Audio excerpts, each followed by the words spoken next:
5 ఏళ్లు అధికారంలో ఉన్నప్పుడు సిక్కోలు రాజకీయాల్లో చక్రం తిప్పిన ఆ నేతలు ఇప్పుడేమయ్యారు? అంతా ఎందుకు సైలెంట్ అయిపోయారు?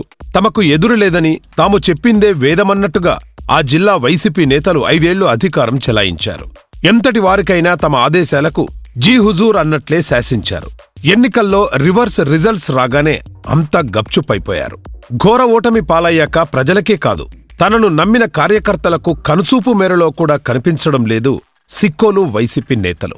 తెలుగుదేశం పార్టీకి కంచుకోటైన శ్రీకాకుళం జిల్లాల్లో కూటమి పట్టు బిగించింది. మొన్నటి ఎన్నికల్లో మొత్తం స్థానాలను పార్టీ క్లీన్ స్వీప్ చేసింది. అధికారంలోకి వచ్చిన టీడీపీ కూటమి ప్రభుత్వం గత పాలనలో చోటు చేసుకున్న అవినీతి అక్రమాల చిట్టా బయటికి తీస్తుండటంతో వైసీపీ నేతలు టెన్షన్ పడుతున్నారు.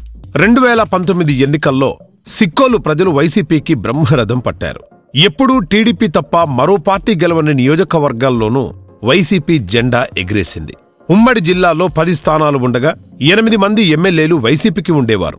దీంతో స్పీకర్ పదవితో పాటు డిప్యూటీ సీఎం 2 మంత్రి పదవులను కట్టబెట్టింది నాయకత్వం.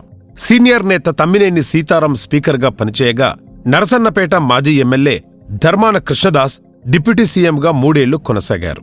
3 ఏళ్ల క్రితం జరిగిన విస్తరణలో కృష్ణదాస్ స్థానంలో ఆయన సోదరుడు ప్రసాదరావుకు రెవెన్యూ మంత్రిగా అవకాశమిచ్చారు.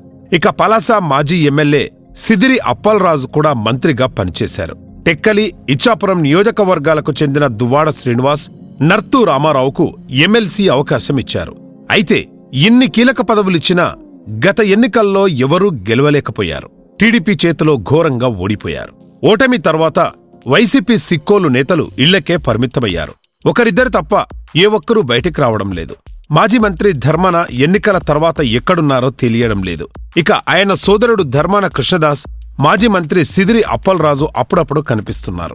మాజీ స్పీకర్ తమ్మినేని నెల రోజుల తర్వాత బయటకు వచ్చారు. ఎమ్మెల్సీ దువ్వాడ శ్రీనివాస్ నెల రోజులుగా ముఖం చూపలేదు. ఇక అధికారంలో ఉన్న నాళ్లు గ్రూపు వార్తో రచ్చ చేసిన ఎచ్చర్ల మాజీ ఎమ్మెల్యే గొర్లె కిరణ్, పాతపట్నం మాజీ ఎమ్మెల్యే శాంతి ఆచూకీ తెలియడం లేదని అక్కడి కేడర్ అంటున్నారు. మొత్తంగా అధికారంలో ఉండగా ఎగిరెగిరి పడిన వైసీపీ నేతలంతా ఇప్పుడు సైలెంట్ మూడ్లోకి వెళ్లిపోవడం చర్చనీయాంశంగా మారింది. కూటమి ప్రభుత్వం విచారణ పేరుతో పాత సంగతులు తవ్వితీస్తుండడంతో కేసుల్లో ఇరుక్కుంటామనే భయంతో కాలం వెళ్లదీస్తున్నారట. దీంతో కేడర్ దిక్కుతోచని స్థితి ఎదుర్కొంటున్నారు.